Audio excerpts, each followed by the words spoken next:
In 1985, some 4 years before his death, Samuel Beckett authorized Martha Dow Fehsenfeld as editor of his letters. He wrote that he knew it would be a most difficult job and suggested that she enlist a co-editor. In the last 25 years, Miss Fehsenfeld and Miss Overbeck, her co-editor, have tracked down more than 15,000 of Beckett's letters. When finished, the selected letters will fill 4 volumes.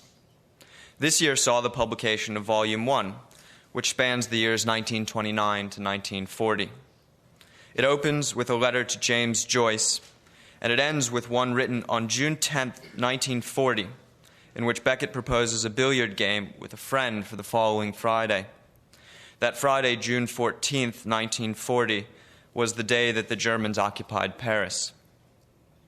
In addition to serving as co-editor of the letters, Martha Dow Fehsenfeld is co-author of Beckett in the Theater, and she originated the Beckett Festival of radio plays. Likewise, Lois Overbeck, in addition to serving as co-editor and project manager of the letters, has published widely on Beckett and modern drama, as well as directing Beckett in Atlanta and editing the Beckett Circle. Please welcome Martha Dow Fehsenfeld and Lois Overbeck.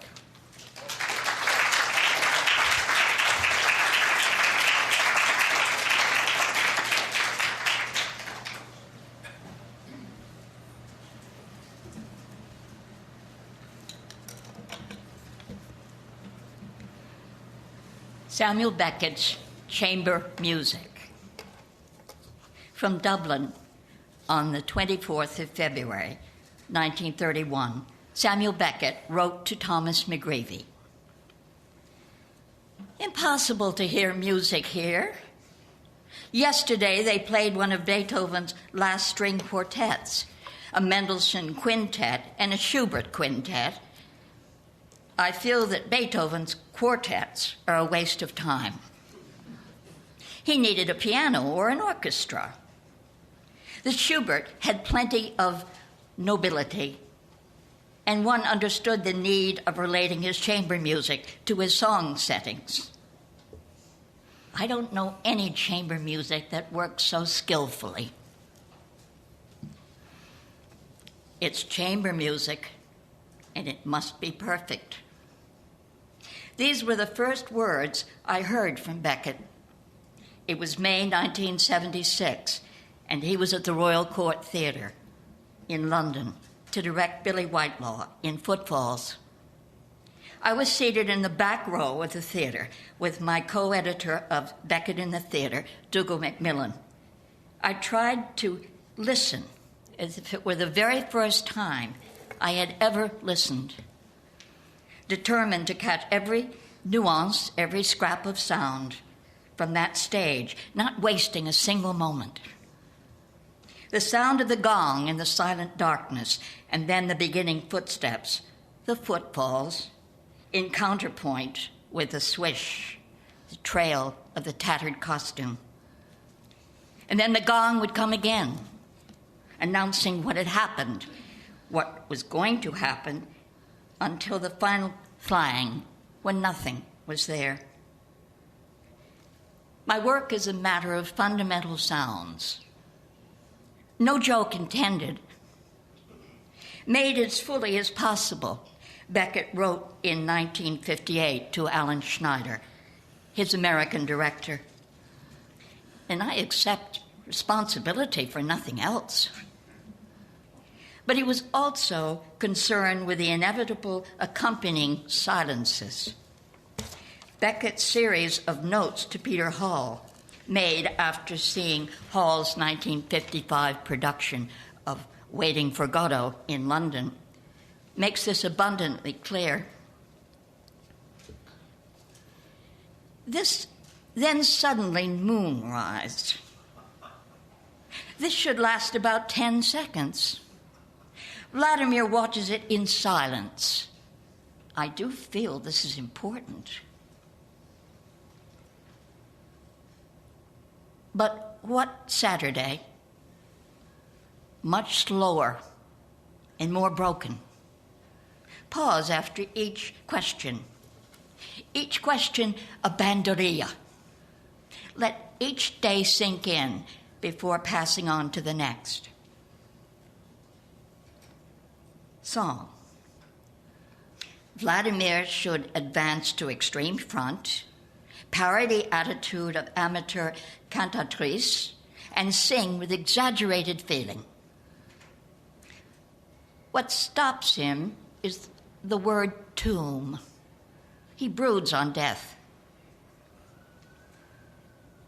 What a day, out of silence. Silence before perhaps he can see into the future.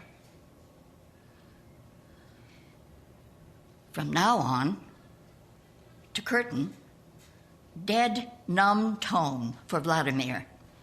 Everything's dead but the tree. Dead, numb tone. After the sound came the silence. When Beckett directed Warten auf Godot in Berlin in 1975, his directing notebook formalized the Wartestelle, translated as to waiting points, which Beckett himself called moments of stillness. He indicated that a visual tableau was to mark these at Vladimir's line, "How time flies when one has fun," and at Patso's lines, "Atlas, son of Jupiter," which Beckett found out was wrong and admitted it. And my memory is defective. John Fletcher describes the effect in the London Royal Court production in 1964, directed by Anthony Page and supervised by Beckett. The actors maintained during pauses the stance and attitude which they had adopted as their last words were being uttered. They did not fidget or budge, but stared before them until the time allowed for the pause had elapsed. Not only was the tension palpable, but the play's characteristic rhythm was preserved. A burst of activity followed a still silence, in regular alternation. Beckett's insistence on silence served as a counterpoint to words and action in his plays. A sequence of notes, varied in pitch and duration, are shaped into phrases, as in music. These may repeat and develop within and between voices, and are articulated with pauses. Also learned from music was attention.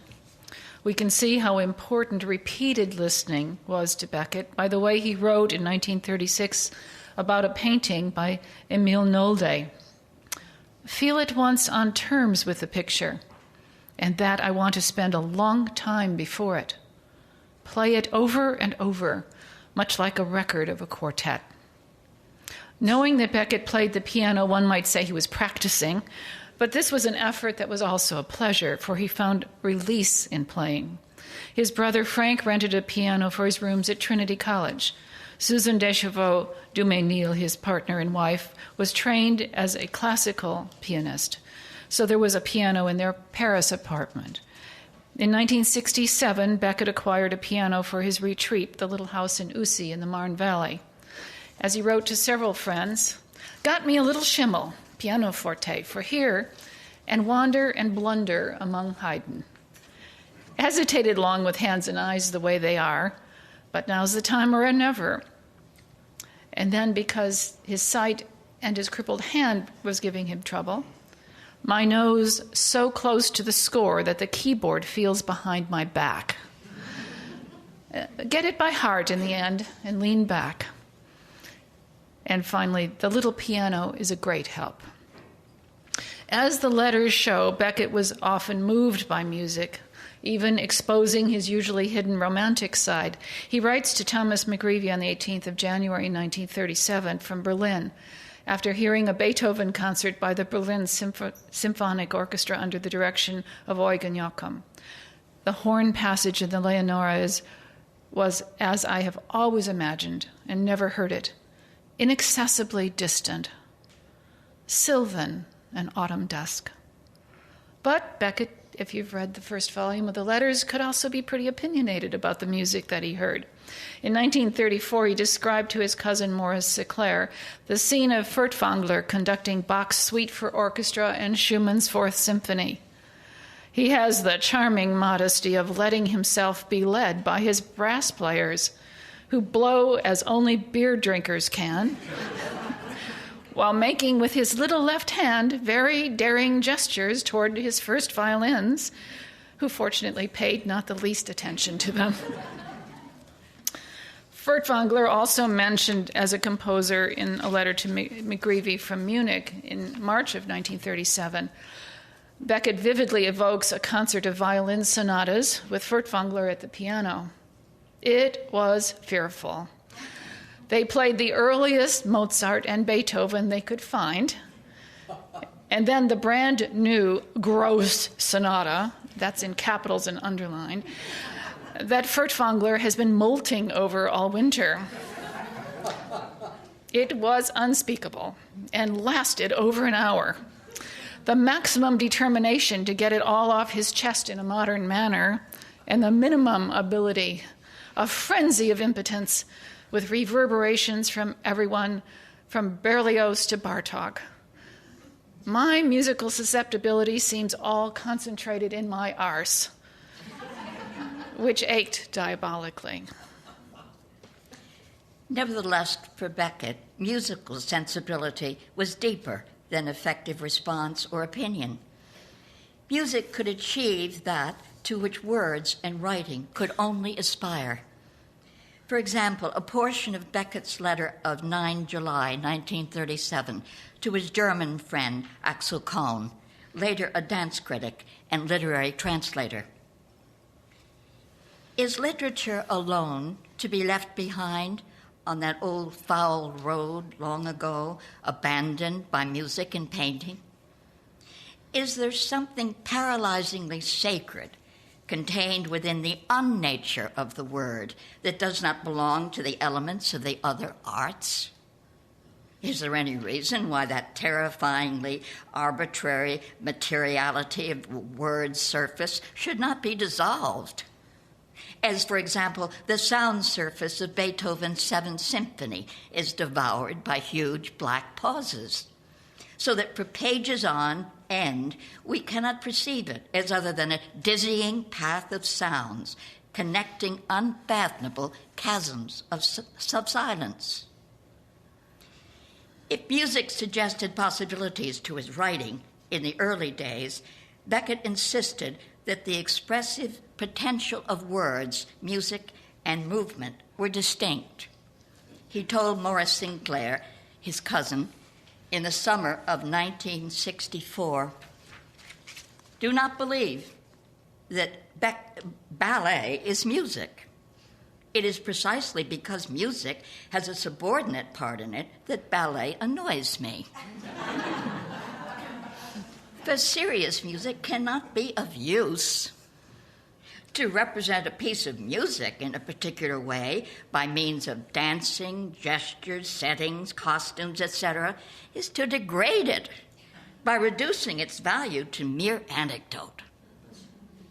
Similarly, he wrote early in 1952 to the art critic Georges Dutuit, "I do not believe in collaboration between the arts. I want theater reduced to its own means, speech and acting, without painting, without music, without embellishments. That is Protestantism, if you like. We are what we are." This is the attitude that prevails when an aspiring young French composer, Edouard Kester, wrote in 1954 to request permission to set music to En Attendant Godot. Beckett replied, "I hardly know what to say to you about your project. I have already publicly expressed my opposition to any stage music." Werner Eck had thought of writing some. "For me, that would be an awful mistake. A very different case would be music inspired by the play, and I would be greatly flattered by any venture in that direction. But in saying that, I have in mind instrumental music, no voices. To be quite frank, I do not believe that the text of Gatto could bear the extensions of any musical setting that would give it. The piece as a dramatic whole, yes, but not the verbal detail. For what is at issue is a speaking whose function is not so much that of having a meaning as of putting up a struggle, poor, I hope, against silence and leading back to it. I find it hard to see it as an integral part of a sound world. But this drama, which you seem to have felt so keenly, if you thought fit to translate it, however freely, into pure music, that would interest me a great deal and give me a great pleasure. And then, what about silence itself? Is it not still waiting for its musician? Kester made another impassioned plea, to which Beckett responded even more firmly. You speak as a musician, I as a writer. I fear that our two positions are irreconcilable. I am too sensitive to music and too well aware of what it does to texts to be able to allow mine to be exposed to it. Yet all things change. Exhausted by the novels Malloy, Malone Mer, and L'Innommable, Beckett turned to writing plays. After the Falstaff of Eleuteria, unpublished until after his death, Waiting for Godot enjoyed both controversy and success. Beckett began his next play, Fin de Partie, but he became bogged down in it, literally stuck under the weight of his own words. At this time, Derek Mendel, an English-born dancer and mime artist working in France, asked several playwrights if they would write new material for his performing character, a silent clown called Frollo. Beckett's partner, Suzanne, encouraged him to try. The result was Samuel Beckett's first mime, Act Without Words. It is a series of movements by a solitary figure who is tempted to meet his human needs by reaching for them as they are dropped down from above on a rope. He is thirsty. A carafe of water is lowered on a rope. He reaches for it, but the carafe is withdrawn. The pattern repeats. The discipline of choreographing a mime as a body in the space of silence released Beckett from the trap of words. From it emerged the discovery that facial and physical movement alone could tell a story and convey feeling, without words. Much of Clove's weariness and routine is shown with mime in Fin de Partie. Clove preparing the set at the opening of the play, situating and climbing the ladder at the windows, centering Ham's wheelchair at his insistence with exactness. We see mime again in Kraft's Last Tape, in the banana dance, and even in the embrace of the tape recorder, as he rewinds it to replay the recorded memory of a lost love. Even in the late play, almost a poem, Rockabye, where speech is largely recorded, the defining movement is the back and forth oscillation of a mechanical rocking chair.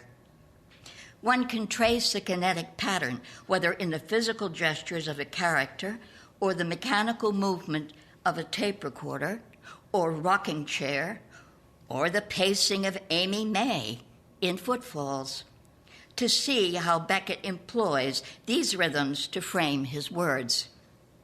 Indeed, how his words, as they become fewer and more challenged by silence, depend on such rhythms as a continuum. Samuel Beckett asked his cousin John Beckett to compose music for the mime Act Without Words.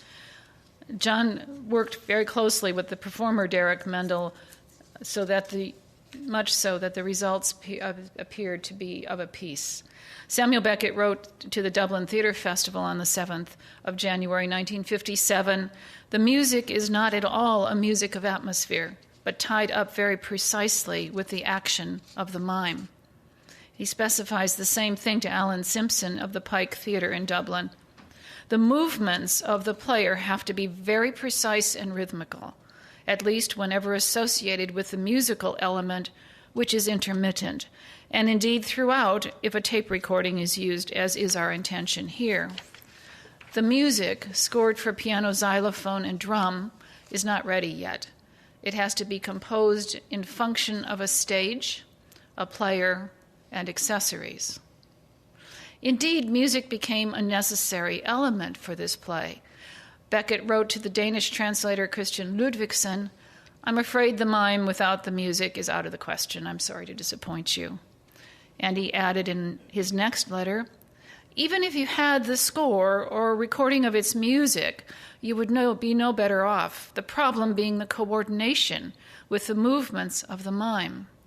No doubt a score might be prepared in which this would be made at least roughly clear, but failing such or a sound film of the performance, I do not see how the mime can be done at all without the collaboration either of Derek Mendel, for whom it was written and who plays it here, or of the composer John Beckett."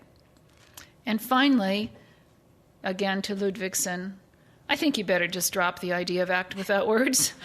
There are no choreographical notes. Neither the score nor the recording indicates the music argument coordination." As with Godot, when Beckett came to direct Endgame, he depended upon its inherent musicality. To George Pelorson, Beckett said, "It's a cantata for two voices."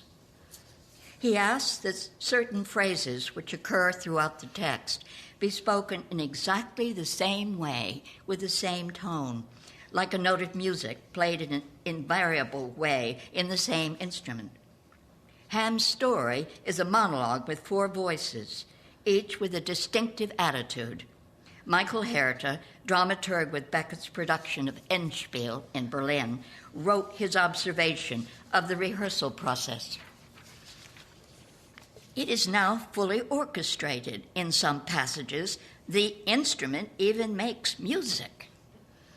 Beckett's verbal directing, based on coloration and accentuation of single words and phrases, increasingly becomes musical direction, bringing the melody to a scene or an entire section.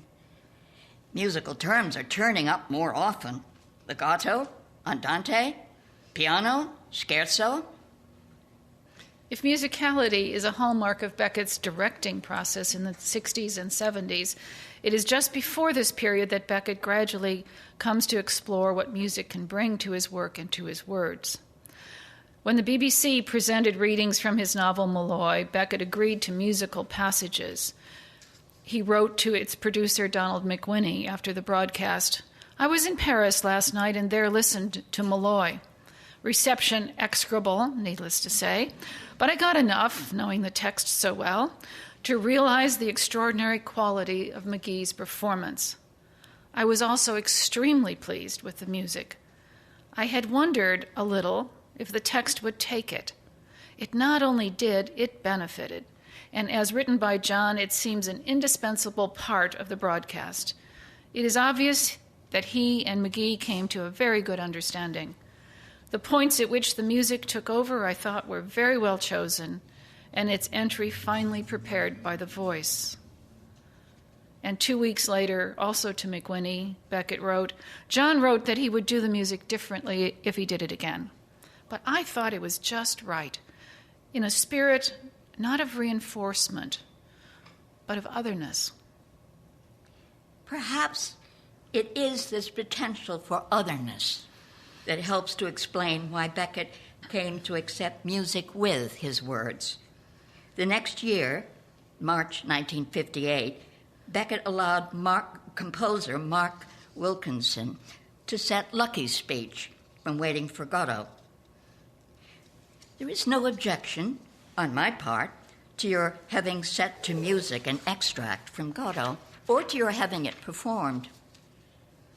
Clearly, Beckett made a distinction between music composed on the basis of his words and an adaptation of a work that changed his vision of it. For he wrote to Judith Schmidt at Grove Press just a few weeks later. I shudder at the idea of Endgame as a musical drama, and I am opposed to such adaptation. Beckett allowed his words to be joined with music when the proposal came from a composer in whom he had trust. That was central to Beckett. If he had trust in someone or something that someone was doing, that was all that was needed.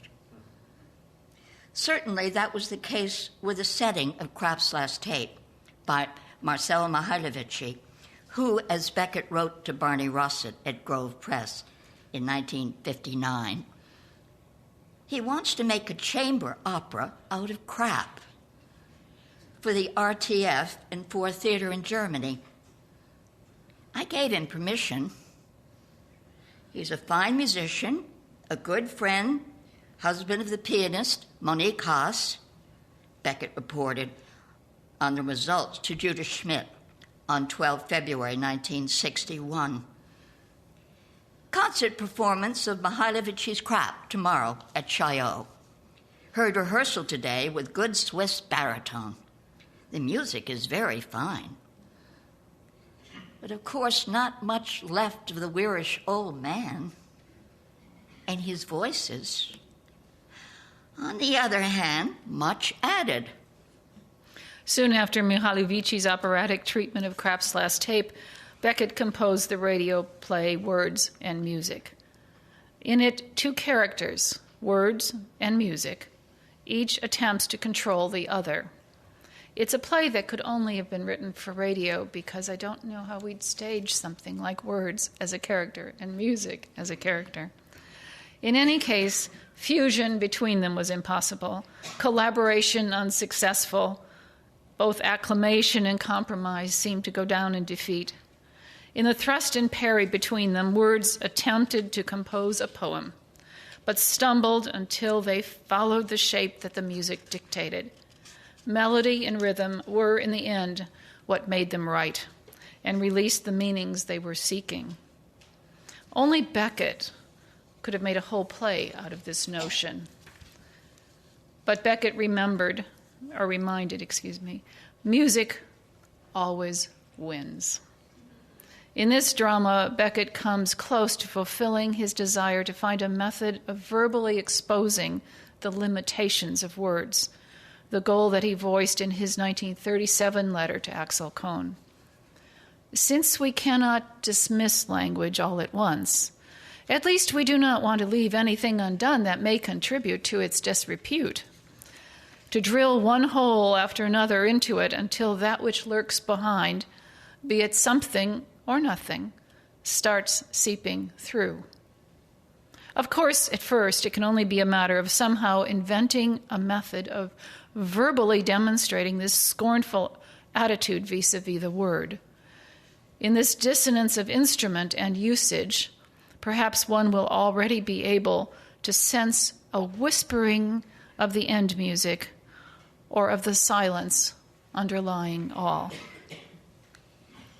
In Happy Days, silence is measured by degree through pauses of varied duration, 2-dot and 3-dot pauses. This drove Billy Whitelong mad at first. Beckett used silence to fill the space of words in a complex pattern, not unlike jazz, where one is in constant interruption of the other.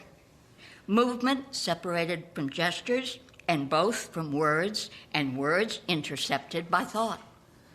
The form is syncopation. In footfalls, the steps and the turns that follow them are deliberately measured by Amy May. She counts them out. 1, 2, 3, 4, 5, 6, 7, wheel.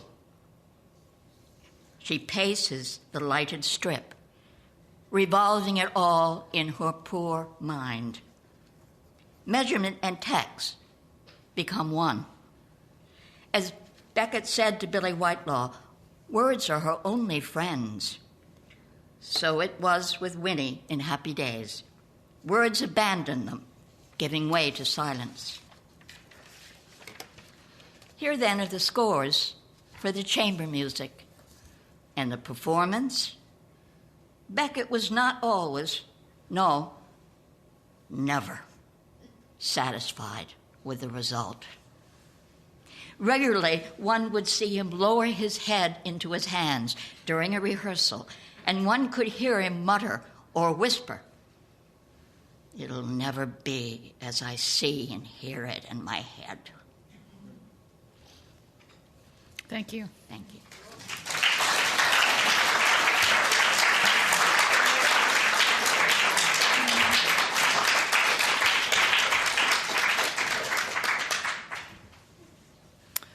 If any of you have questions, we'll be glad to try to discuss things with you. You're going to have to hear them for me because I won't hear I them. know. Yes? How many of these letters were in French and how many were in English? The proportion changes because we daily acquire more letters. About 40% are in French over the total of the 15,000. This era that you're looking In the first volume, I would say it's much smaller, but of course he moves to Paris in 1938. Many more of his friends are communicating with him in French. And as contrast, French was a common language in Volume 1 with his friends who had also been in France and who were enthralled with French poetry. And sometimes with his friend Thomas McGreevy, when he didn't particularly want anybody else to know what he was writing, which his handwriting generally took care of anyway, I was going to say that. he would write in French. Sometimes he would write in French just to keep his hand in with friends he knew were also fluent. But in Volume 2, it's a different matter. It's a matter of essential communication often, and so often he will write to people in Germany in French, for example. He did write German. He has written German. He knew German better than he thought he did. But he still would go to French as a second language if that was required for communication. So the relationship changes depending on when it occurs and what the circumstances might be. He was very insecure about his German. He told a story one time about being in a German bistro, and he had ordered herring in German, and there was a dog at his foot, and the dog kept bothering him, and he repeated he would like to have herring, so forth. And finally Sam said, "Even the dog knows I speak bad German." Yes. A very basic question that I should know, probably everyone in this audience does know, but how did Beckett come to actually become fluent and as literate in French as he was? He was, at that point, bilingual. What was his process? How did he do that? Trinity. Well, even before that, he went to a nursery school where French was part of the curriculum. So from 5 years old on, and in his elementary years, as we'd say it here, and by the time he was in Trinity College, he was quite fluent in French and also Italian. And he told, just so some of you in this room who are still students know that there's a way to get a good opportunity from your parents, he told his father to prepare for his examination in Italian that he really needed to spend some months in Italy. And that worked out pretty well for him. But he's also, I mean, his fluency in language is part of the reason why I think we find his words so delightful, because he moves so quickly between one and another. He had no trouble correcting the Portuguese translation of his work as late as the 70s, when he hadn't been, I mean, he'd traveled a bit in Portugal by then, but, you know, he was quite capable of doing that.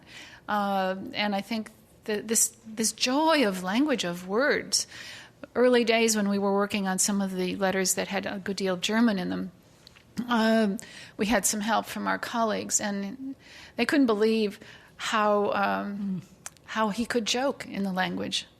Our German translator was at sixes and sevens to deal with some of the German letters that we have in Volume 1, because they weren't perfect German.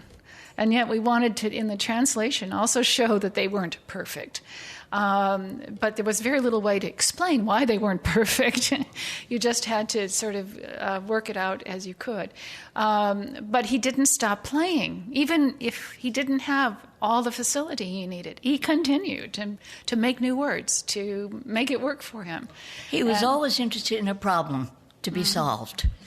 And I think this led him to languages very often. Because, well, you take, for instance, the Divine Comedy of Dante, which he read, but he insisted upon reading it in the original, and that drove him to the Italian language. But we've been so fortunate because we have the best translators we can have for our books. And next volume, give a little plug, will be launched in Paris, and it will be very much focused in Europe and European languages. Yes. Two questions. The letters, did he keep copies of them, or did he have to get them from the recipients? And number two, he must have been aware that they were going to be published and read. Did he? It doesn't seem like he wrote them to be polished. No. Well, Marty, first question, did he save the letters? No, he didn't. He saved a few, and they were very helpful to us. Seldom keep them, he said. And we used them because they provided a very active trail. If we knew who had written to him, then we knew who might have letters from him. So that was very helpful to us. Also, excuse me, but he did keep some letters, and he kept those letters that were pertaining directly to the work and to business, because I had the great opportunity of seeing these from him, and they would be first a draft, and then sometimes there would be a change in the draft. So he would write on the verso of the letter he received his answer. But even that had to be as close to what he wanted as possible. And then we were very, very glad to find the original as it was actually sent in another archive. Once in a while. Because we could read them. Your second question, could you repeat that? He must have been aware that his letters would be read or published, and it sounds like he didn't polish them the way he polished them. Oh, no, he didn't polish them. When he had a difficult business matter, he was very careful to go over things and make sure he wanted to say what he wanted to say. I'm so sorry. Beckett must have known his letters were going to be read, and yet he doesn't seem to polish them as carefully as he does his writing. And this, of course, is true, except in the instance, as Marty has told you, of her experiences with the drafts that he would write and cross words out and put things in and so forth. But by and large, no, these letters were written for an audience of one, and that was the recipient. And I have to say this because it may not be instantly clear in this letter writing age that has seemed to turn into twittering, that he always was very attentive to the interests of his recipient. Almost every letter opens was, "I'm glad to hear from you. Tell me about this or that that you're doing." And only then would he get to his business or his events or his activities. He was always very much aware that this letter spanned distance and time. And he wanted very much to keep the connections. And so letters were important in that sense. And we're really very privileged to just overhear the conversations, I think, that are in these letters.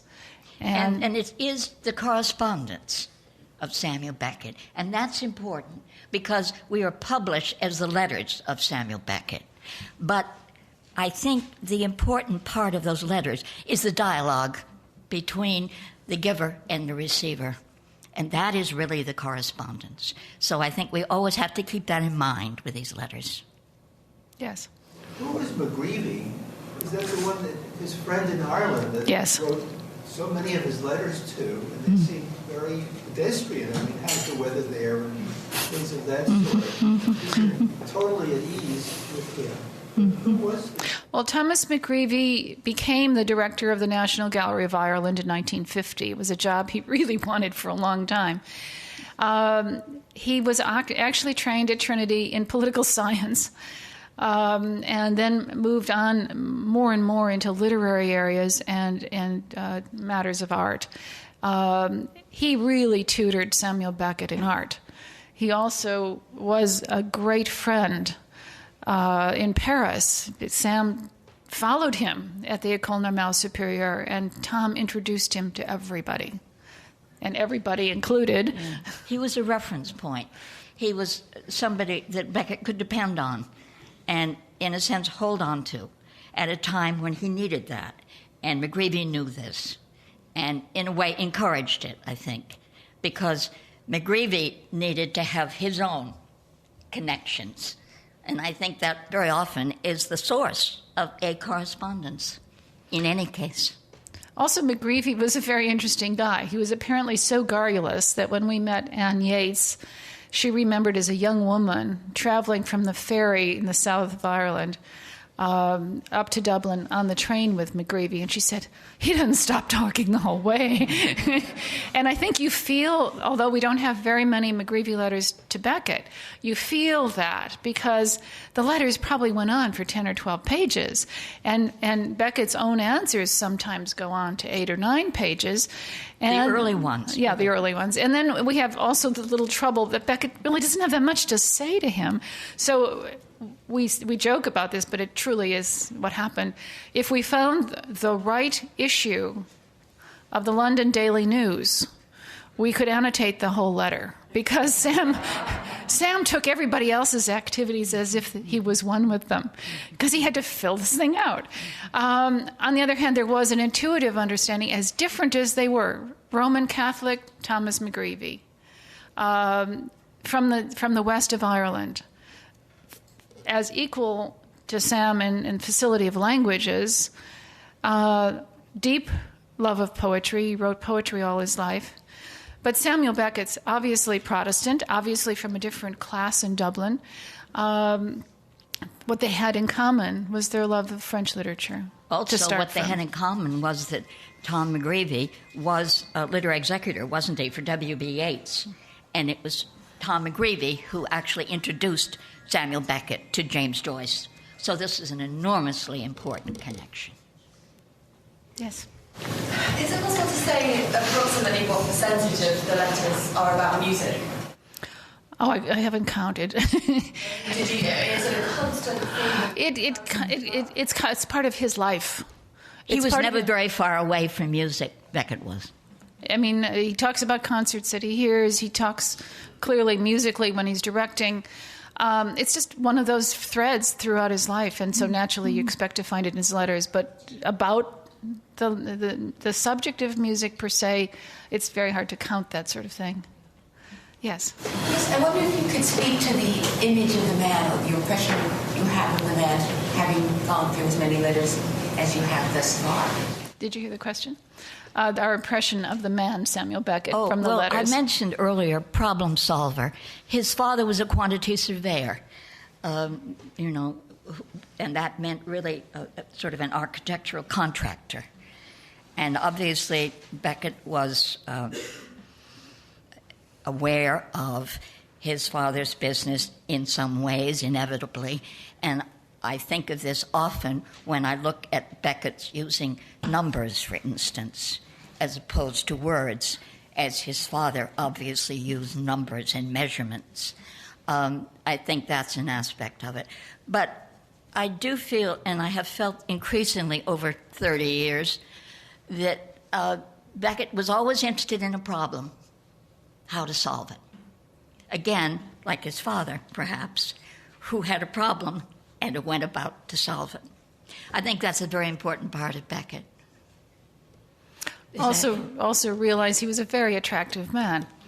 And I can't tell you the number of women who, when they met him, thought that those blue eyes were just for them, and his attentiveness, his listening, and his just general attentiveness personally certainly was a remaining impression for almost everybody who knew him. I remember being extremely shy of meeting him for the first time. You know, you don't want to go meet your God and your icon casually. He put me at ease immediately. He was that kind of person. And also, I couldn't quite get past the fact of how surprising it was to me that he had a Dublin accent. I don't know why, but it wasn't something I was expecting. And I think throughout, the letters, people are going to be surprised at how outgoing and engaged and engaging he was. I think that's the big shibboleth that's going to be taken away because of the letters. He was very funny. Remember? Very funny. Remember when you came in on crutches to the meeting, and he looked at the two of us and said, "You two been fighting again?" Would have been. Can you give us a date? Oh. No, we go around asking people what they ate for dinner that night. You know, in 1937, I couldn't possibly. No, we have a calendar we write these things down on. But probably about 1987. Yeah. Probably. Somebody You had a asked me question? about music. One of the most extraordinary experiences I ever had was listening to Beckett sing the last lines of Nachtenträumer in a cafe. He was absolutely rapt. His face gave it away. He was in another space. I'm very happy to be there. Thank you very much. You had a question? Yes, well, your last statement leads right to it. I've always wanted to know what Beckett's taste was in playing music. I know he played piano. You mentioned Haydn.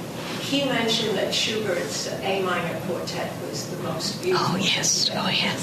And I'd like to know more. I just heard that this morning. It was incredible. There it was on the radio this morning. The whole thing. Schubert. Beckett's taste. A minor quartet. Yeah. His taste was very broad. He mentions going with his wife to hear Schönbrunn in a concert, and she hates it. And he said, "I thought it was pretty interesting. I'd like to hear more of that."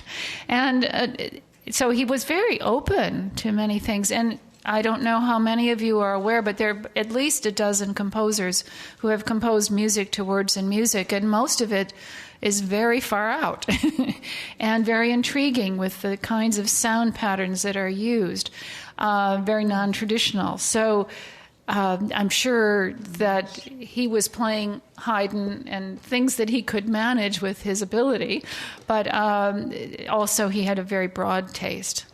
So I think that's pretty clear. And he loved, the Joyce connections maybe make this more possible, but keeping track of little songs that children sing and little ditties he's heard here or there. It was a very broad sense of appreciation for music.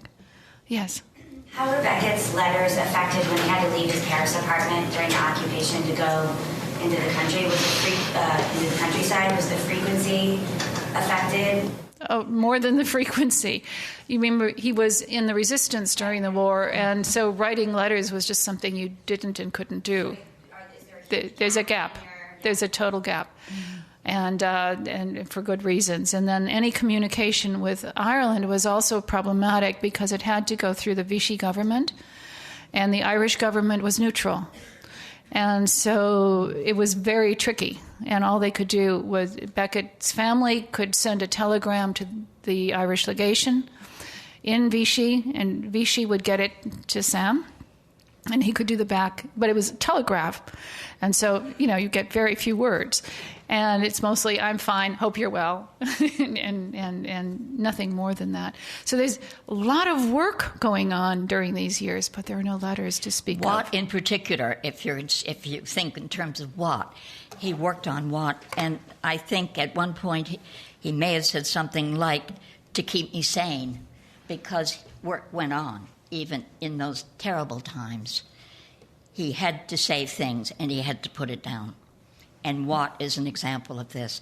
There is an extraordinary notebook of this process at the University of Texas, particularly on Beckett's working on Watt. Your question. There's a perception that he's inaccessible in his writings. Did that concern him at all? There's a common perception that Beckett's writings are inaccessible. Did that concern him at all? Beckett's writings are inaccessible, are difficult. It didn't concern him in the least.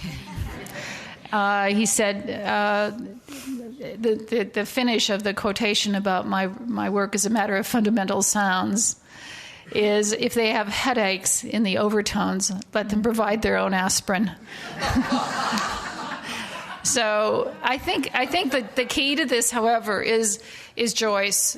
He says fairly frequently, and said so directly to us, that what he learned from Joyce was integrity. And he felt that Joyce had that quality in all his relationships and in all the work that he did.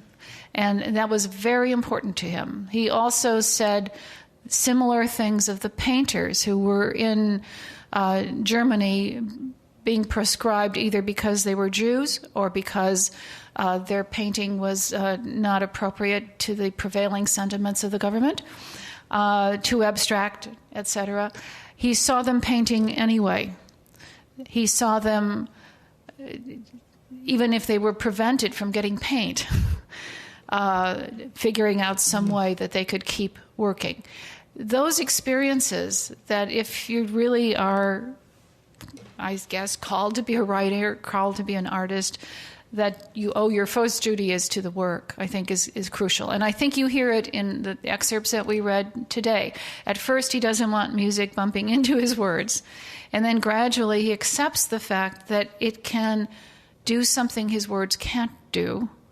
And then really, I think it's remarkable that he writes words and music when he does, because it was almost like a problem solving where he had to work out for himself. Now, how was this relationship between words and music actually going to play out?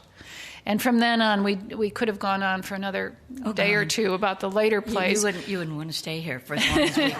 But, I mean... But just to answer you, because I think this is important, the inaccessibility of Beckett's writings. I have used this answer more than once to students, and I've said, well, you know, you've heard the story about the little guy who is in one part of the world and he's traveling over another part, and he's, you know, they think he's smuggling something. And so he keeps on, goes right over the space and goes back, same thing goes on, and it drives them crazy. He said, look, we'll let you go. For God's sake, tell us what you're smuggling. He said, straw. I think Beckett is smuggling straw. I think what you see is what you get. And I think if you don't get it, you haven't tried hard enough. Well, and also you have to give yourself to it. Think of it as music. You get these novels that don't have punctuation, and that's sort of problematic. You'll hear it in the poetry tomorrow night.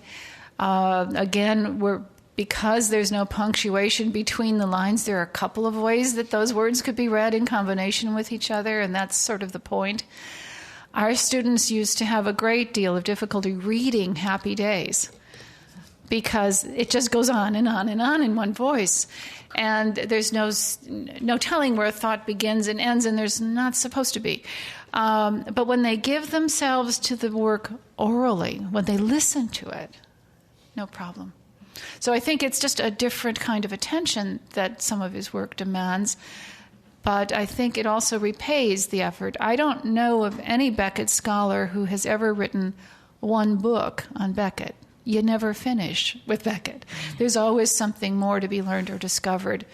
And I'd like to say that there have been difficult stones along our path in preparing these letters for publication. But we never got sick of Samuel Beckett, and we never felt the work wasn't worth doing. So, I'm sorry? Did he care if the actors' voices were musical? I don't think the quality of music in their voices was the point, although Patrick McGee, for example, had a wonderful voice, and it was very musical. It had many deep and wonderful tones in it. And, of course, that was very provocative to Beckett. Did he care whether the actors had musical voices or not? I think he would use other terms, such as, well, as he used the term weirish in terms of Patrick McGee. He had that sense of age, that sense he wanted to get from crap, and that perhaps he heard in his head. And I think he thought Patrick McGee came close to what he heard in his head. I think that's the way he felt. So that helps at all. That's the closest I can come. 2 more questions, I think. What did you find as a kind of common link between the letters? Like what makes a Beckett letter? As far as, a unique thing or something that maybe isn't, it's just if you look at them as a whole. His humanity. What makes a Beckett letter? What's distinctive about them compared to other people? Well, I think, yes, his humanity, his definite interest in the person he's writing to. It's hard for someone who's been engaged day after day in this to see differences that you might see by reading other kinds of letters. What look for as you look at a letter from Beckett, what do you look for as this is kind of his letter? I can't hear you. What do we look for in a Beckett letter? What is his mark on it? His mark on it that we can read. His mark, I think we've touched on this before, but his interest in the receiver, his interest in the other person, putting that before his own. Now, this didn't happen at the beginning because he was very self-absorbed. He was trying to figure out what was going on in his life. He didn't have time to think of someone else's. But as time went on, that changed, and changed clearly. And as I said, once he built up a trust between his interest, I suppose you could say, and the interest of the correspondence, there was a bond, and sometimes an unexpected bond. But he also has a way of turning a phrase, even in little tiny letters. And we've had any number of correspondents say, I just have a few little cards from Beckett. And in the 2 or 3 sentences on that card is one sentence that is so perfectly rhythmical, so perfectly balanced. It couldn't be by anybody else. And I think that's what you meant. I mean, even in the small things. Yes? Did he, this is maybe too mundane to end on, so I apologize in advance, but did he, I'm guessing he typed a lot, and he said his handwriting made it difficult to guess which language he was writing in at any time. But did he have, was there something that, did he have, it sounds ridiculous, but, speaking of bond, did he have a favorite kind of paper? Did he, what did he love about letters? Did he have, did he write a hotel stationery? He used anything he could get. Yes. He used absolutely anything he could get. He pulled a notebook page out of whatever manuscript he was writing on. Both sides, recto verso. And it took me a while because, you see, at first we were dealing with foreign archives, and going to them and staying a length of time any place was expensive, and we didn't have any money. So we had to rely on microfilm copies, and microfilm copies, of course, are flat. And I soon realized that he was doing what I used to do in college when we were stuck in those desks that just had a little arm for a writing surface. I would fold my paper so I have the full surface to write on. And he did that too, primarily to save paper, I think. And so you had to know which page was 1 and 2, because when they were copied for you, you'd get them in all kinds of crazy order. And when you are struggling with the handwriting too, it took a while to get some of that worked out. But he used every scrap of paper he could find. Most pens, Marty once gave him a decent pen, which we were grateful for a while. Other people have too. Andres Samuelson gave him a beautiful pen once, and he was very appreciative. He dropped things and lost things a lot. And the question is inevitable when we realize that his agent at that time, George Reevey, had to buy him a new typewriter ribbon so that it was possible to read his manuscripts. I mean, he would wear it out to the point where the E didn't print or whatever. But aside from all of those things, the question inevitably comes, would he have used a computer? And that, of course, raises all kinds of very interesting discussion that is enhanced by wine, by all those who have an opinion about that. But it's important to him that he communicate and keep the connections alive. We never met him without him saying, now, tell me who you saw. He was interested in staying in touch with people. And I never hear from him. Have you heard from him? Or how's he doing since his wife died, or whatever. I think we will have time and informal basis for further conversation. I've been delighted, as I know Marty has, of your interest in coming out on a crisp Sunday morning. And I hope you will stay around and ask the questions that you have, because we'll be more than glad to talk to you about it. Thank you again.